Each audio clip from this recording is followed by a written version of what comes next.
Okay, credit stacking journey documentation. I've actually spent a couple weeks between the last video or the first video and this video, uh, really just trying to get a better understanding because when I first did this, it was very unorganized. I used a company called Fund and Grow, which got me a ton of credit limit, but I did not keep track of everything really well. It's just super overwhelming or super overwhelmed.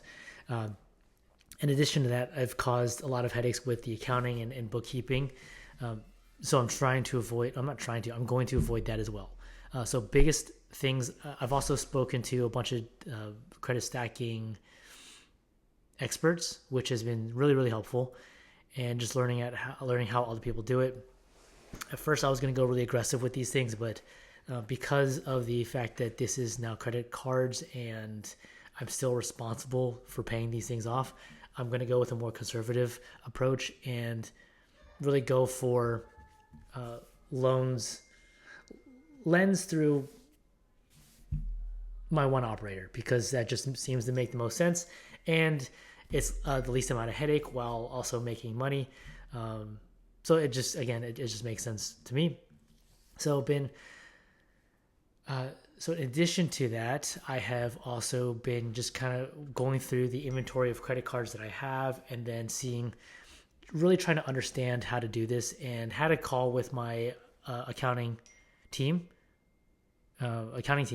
to talk about strategies to minimize their headaches because the goal here is you open a credit card and you have that 0% rate and then pay it off before that 0% rate ends. And then once that ends and you apply for a new credit card, then you merge the two credit cards and then you keep rolling that credit limit into the new card. So you constantly have 0% credit available. So that becomes a huge headache because then you're connecting all these different accounts to QuickBooks and then disconnecting, then reconnecting, and then the card numbers are all different. So what we've come up with now is to create our own amortization. Well, it's going to be my responsibility, but I'm going to create my own amortization schedule so I know exactly how much the payments are going to be versus how much the interest-only payments I'm going to receive per loan are going to be. I'm going to also be keeping track of credit limits, amount of credit remaining, how much is used, which company owns it, whether it's my sole proprietorship that Fund and Grow helped me create, or my holding company, which I should have never used to create the Paydex, or my management company, or some of my disregarded entities.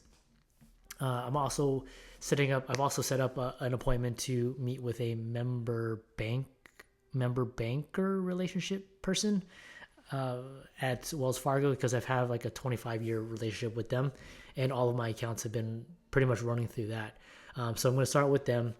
And then Chase, I've had credit card relationship with them for over a decade. So I will probably, once I get Wells Fargo all situated, then I will get into working with Chase. But we're just playing around with it. One of my disregarded entities that has a credit card, they originally gave me a $25,000 limit 3 years ago. I just applied and they just gave me another $50,000 credit limit at 0%. So a lot happening, a lot going on. I've even looked into using credit stacking to fund in IULs or infinite banking policies. Still trying to figure that out because I want to make sure I do that responsibly and I don't cause a bunch of headaches and all that. But just kind of spitting out what I've been learning or where I'm going. So because of my history, so I guess this really is relevant for those that have good jobs or are in the same position as me, where you have LLCs now. You're releasing or you're selling properties. Man, I feel like I'm just rambling. I think I should probably just end it here and then restart the next time. So to recap, it's easy in my position because I have aged LLCs that have had activity, and I've had a long relationship with a couple institutions. So those are the ones I'm going to target to really minimize the amount of time and effort that I have to do to get this to work. And really just figure out the systems and organization so that I can get this done, which is going to be all done offline and then manual journal entries in QuickBooks so that my bookkeepers and accountants and all that don't have to deal with all the connecting and disconnecting of different accounts. So hopefully this was helpful, but we'll get back into it hopefully tomorrow.